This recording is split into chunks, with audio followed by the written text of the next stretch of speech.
What does it really take to win your first grant? Can a small business startup or a brand new nonprofit really compete with large and established organizations for grant funding? Yes, you can, because the secret isn't just to write a perfect proposal. The number one strategy to win your first grant is something far more surprising.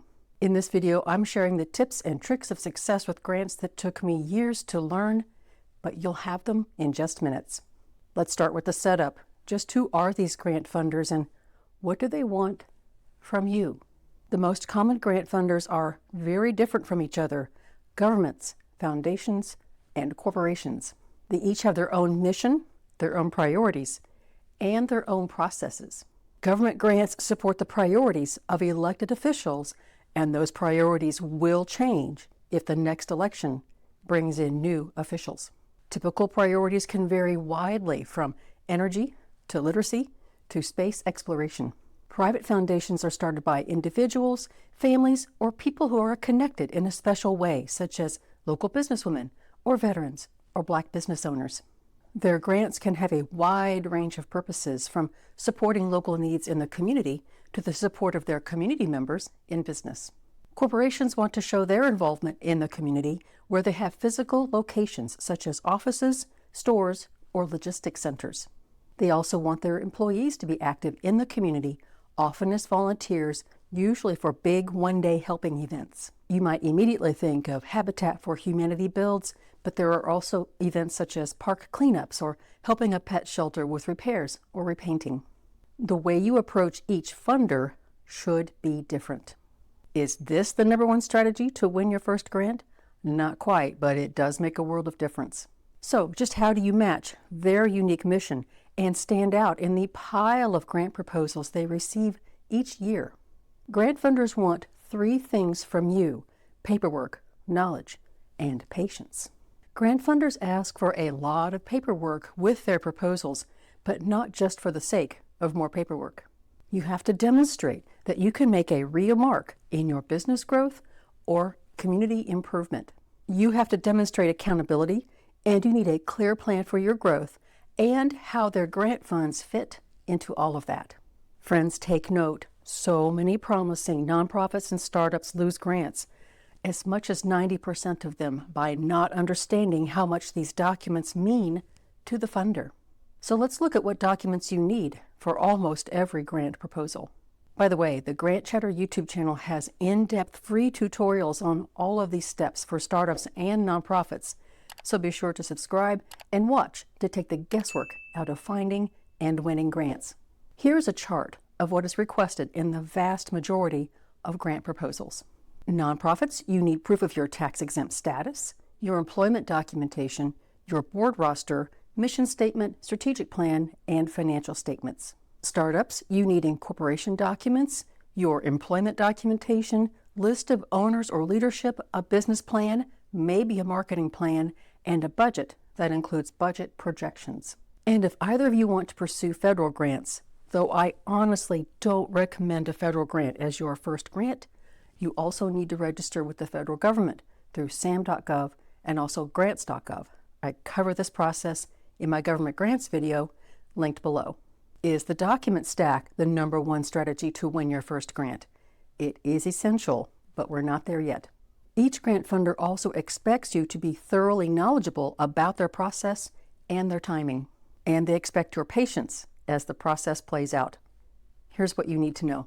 Most grant funders have a website that spells out the annual calendar.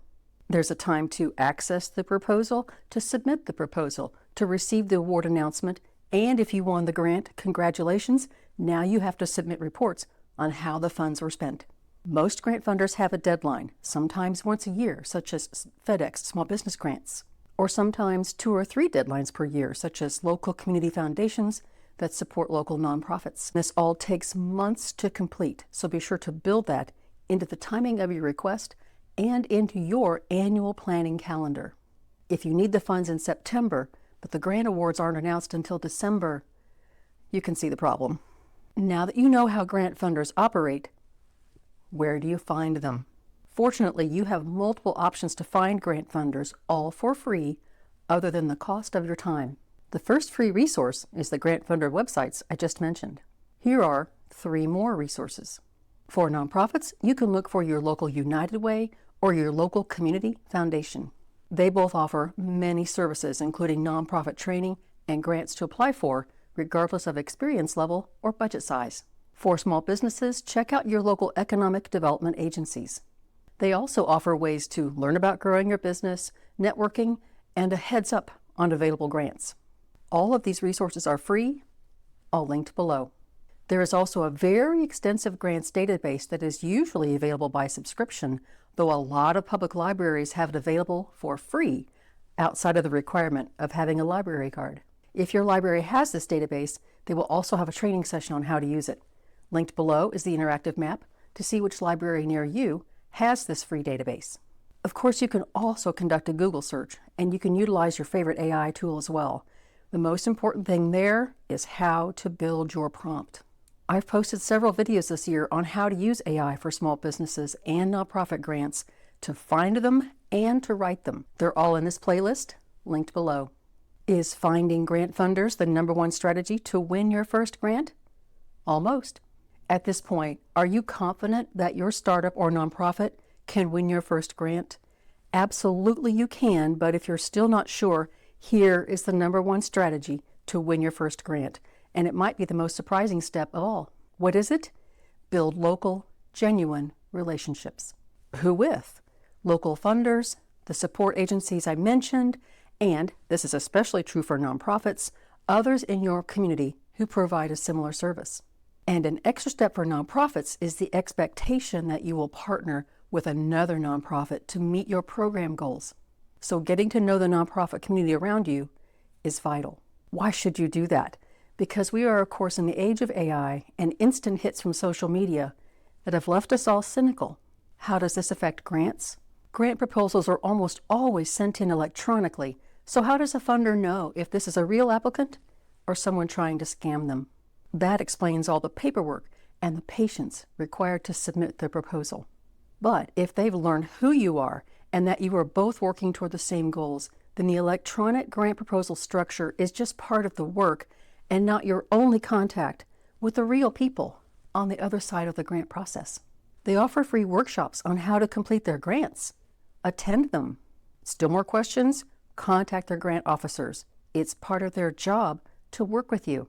They can't tell you what to write, and they won't promise a grant award, but knowing the grant community around you will make the process go as smoothly as possible and can increase your chances of winning that first grant. Imagine landing your first grant and how that unlocks new doors. What's next for your grant journey? There's more to learn, and there are many more grants out there. Grant Cheddar is here to give you the confidence to take those next steps. I'm Tiffany. Thanks for watching. Check out my Grants 101 video for an even deeper dive into the world of grants. See you there.